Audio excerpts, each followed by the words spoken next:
अस्सलामुअलैकुम। I am going to explain what is the Itikaf. मेरे channel को सब्सक्राइब करिए, लाइक और कमेंट्स करके बताइए मेरा वीडियो कैसे लगा। लेडीज़ को इत्तेकाफ़ में बैठने का सही तरीका क्या है और लेडीज़ को किन किन चीज़ों का ध्यान रखना चाहिए। लेडीज़ इत्तेकाफ़ में घर का काम कर सकती हैं या नहीं, या पीरियड्स में इत्तेकाफ़ बैठ सकते हैं या नहीं। इस सब बातों को जानने के लिए मेरे वीडियो को आखिर तक देखिए। प्यारे दोस्तों, जैसा कि हम सबको पता है, रमज़ान के बरकतों के क्या ही कहने हैं। इसकी तो हर घड़ी रहमतों से भरी हुई है और बरकतों से भरी हुई है, मगर इस महीने में शब कदर बहुत इम्पोर्टेंस रखती है। इसे पाने के लिए हमारे नबी करीम सल्लल्लाहु अलैहि वसल्लम पूरे महीने का भी एतिकाफ़ किया कर सकते थे। रमज़ान के आखिरी 10 दिनों का एतिकाफ़ करना सुन्नत है। इस सुन्नत को क़ायम रखते हुए उम्महातुल मोमिनीन भी एतिकाफ़ किया करते थे, जैसा कि आयशा रज़ी अल्लाह ताला अन्हा वो भी एतिकाफ़ में बैठा करते थे। फिर नबी करीम सल्लल्लाहु अलैहि वसल्लम के बाद आपकी बीवियां भी एतिकाफ़ में बैठा करती थी। जो लोग मेरे प्यारे नबी करीम सल्लल्लाहु अलैहि वसल्लम से प्यार करते हैं तो ज़िंदगी में एक बार एतिकाफ़ में बैठना चाहिए। एतिकाफ़ एक ऐसी चीज़ है जिसमें बंदा अपने आप को अल्लाह के हवाले कर देता है और सिर्फ़ अल्लाह को राज़ी करने के कामों में रह जाता है और दुनिया से दूर। बस वो अपने रब का हो जाता है और रब को राज़ी करने के कामों में लग जाता है। इत्तिकाफ़ की फ़जीलत हदीस से पाक का मतलब है, जिसने सवाब हासिल करने की नीयत से इत्तिकाफ़ रखा उसके पिछले तमाम गुनाह माफ़ किए जाते हैं। हज़रत अली रज़ी अल्लाह ताला अन्हा से रिवायत है, नबी करीम सल्लल्लाहु अलैहि वसल्लम ने फरमाया, जिसने मस्जिद में आखिरी 10 दिनों का इत्तिकाफ़ किया वैसा है 2 सुन्नत और 2 हज किए। इत्तिकाफ़ क्या है? इत्तिकाफ़ का मतलब ये है अल्लाह को राज़ी करने के लिए किसी एक जगह पर ठहर जाना, यानी एक कमरे में बंद हो जाना। जेंट्स को मस्जिद में इत्तिकाफ़ करना चाहिए और लेडीज़ को घर में। मुस्लिम का समझदार और अक्लमंद जनाबत और उसूल लाज़मी हो और पाक होना शर्त है। इत्तिकाफ़ की किस्में। इत्तिकाफ़ की 3 किस्में हैं, वाजिब, इत्तिकाफ़ सुन्नत, इत्तिकाफ़ नफिल, रमज़ान के आखिरी 10 दिनों में सुन्नत मुक्किदा है। जेंट्स मस्जिद में इत्तिकाफ़ करें और लेडीज़ घर में ही इत्तिकाफ़ में बैठें।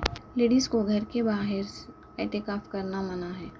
अगर घर में रूम सेपरेट ना हो तो कर्टन्स बांध कर भी उसमें आप इत्तिकाफ़ में बैठ सकती हैं। उस जगह को मस्जिदुल बैत कहा जाता है। अगर आम दिनों में भी आप नमाज़ पढ़ती हैं, कुरान पढ़ती हैं, कलाम पाक की तिलावत करते हैं तो उसे भी मस्जिदुल बैत कहा जाता है। इत्तिकाफ़ में जितना हो सके अपने घर के गैर महरूम से भी पर्दा करें। इत्तिकाफ़ में रोज़ा रहना ज़रूरी है, बगैर रोज़े के इत्तिकाफ़ नहीं होगा और हैज़ पीरियड्स में आपका इत्तिकाफ़ टूट जाएगा।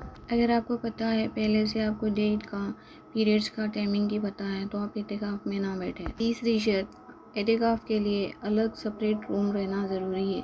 अगर सेपरेट रूम नहीं है तो आप कर्टन्स बांध के भी उसमें इत्तिकाफ़ में बैठ सकती हैं। लेडीज़ को अपने घर के अलावा दूसरी जगह इत्तिकाफ़ करने की इजाज़त नहीं है, यानी नानी, दादी या फिर खाला, चाचा वो लोग के पास इत्तिकाफ़ में ना बैठे। इत्तिकाफ़ में किन बातों का ख्याल रखना चाहिए?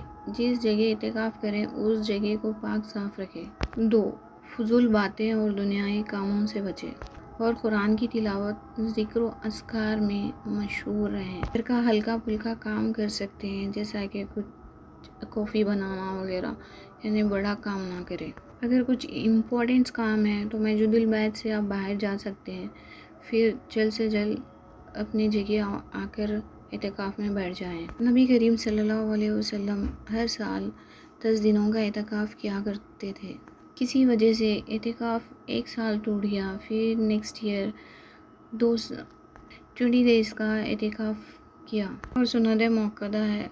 इस दौरान हमें दुनियावी कामों और बातों से बचना चाहिए। पूरी तरह अपने आप को अल्लाह की इबादत में मशगूल रखना चाहिए। इसका सवाब 2 हज और 2 उम्रा के बराबर है। जिस जगह पे आप इत्तिकाफ़ करने के लिए इरादा किए हैं उस जगह को आप पूरी तरह पाक साफ करें। कोई भी नापाकी चीज़ उस जगह पे ना हो। मस्जिदुल बैत में आप इम्पोर्टेंट चीज़ें रख सकती हैं, जैसा कि कलाम पाक, तस्बीह, कुछ लिखने के लिए नोटबुक, पेंसिल, पेन और तेल की बोतल, हेयर ब्रश। एक छोटा सा टेबल रखें, उस पर कुरान पाक, तस्बीह, नोटबुक और एक पेन भी साथ रखें। पानी का बोतल भी रखें, جیسا کہ روزمرہ کی جو چیزیں ہیں آپ کو یوز میں آتی ہیں وہ چیزیں بھی آپ رکھ سکتی ہیں۔ اگر آپ کے گھر کے جینٹ سے آپ کا بار بار سامنا ہو رہا ہے تو آپ کے روم کے سامنے آپ کرٹن باندھ سکتی ہیں۔ اگر آپ کو کوئی چیز کی ضرورت ہو تو بات نہ کریں، پین سے لکھ کر بتائیں۔ اگر کچھ امپورٹنٹ بات ہے تو آپ کر سکتی ہیں، اس میں کوئی حرج نہیں ہے۔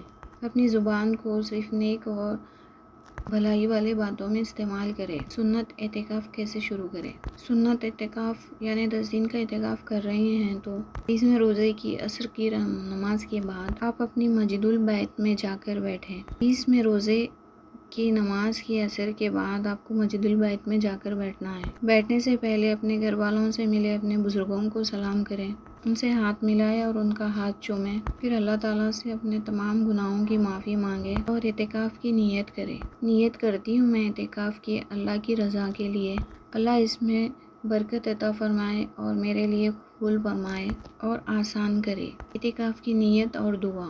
نویت اعتکافی للہ تعالی، میں اللہ تعالیٰ کے لیے سنت اعتکاف کی نیت کرتی ہوں۔ اللہم تعالی ابواب رحمتک۔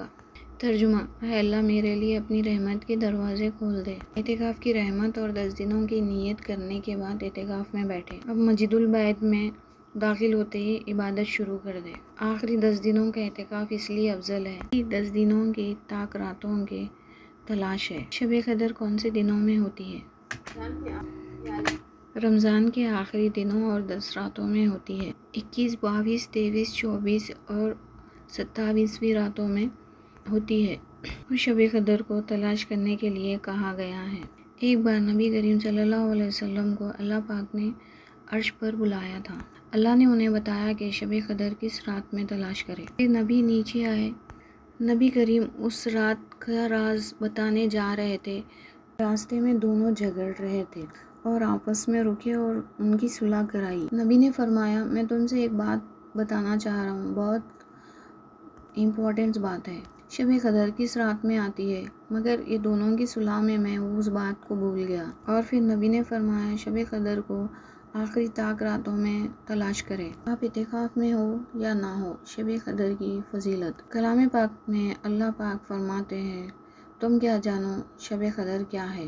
1000 مہینوں سے بہتر ہے۔ شب قدر کو پانے کے لیے کم سوئیں، پوری رات قیام کریں، نماز اور تلاوت میں مشغول ہوں، قرآن پاک کی زیادہ سے زیادہ تلاوت کریں، رو رو کر اللہ سے دعائیں مانگیں۔ اعتکاف کے دوران پاک صاف کا دھیان رکھیں، 2 یا 3 بار غسل کریں، اچھے اور پاک صاف کپڑے پہنیں اور ڈیلی غسل کریں۔ مسجد البیت کو بھی صاف کریں اور گھر والوں سے کم بات کریں۔ اگر کچھ امپورٹنس ہے تو وہ لکھ کر بتائیں۔ اعتکاف میں باہر جانے کے نیم۔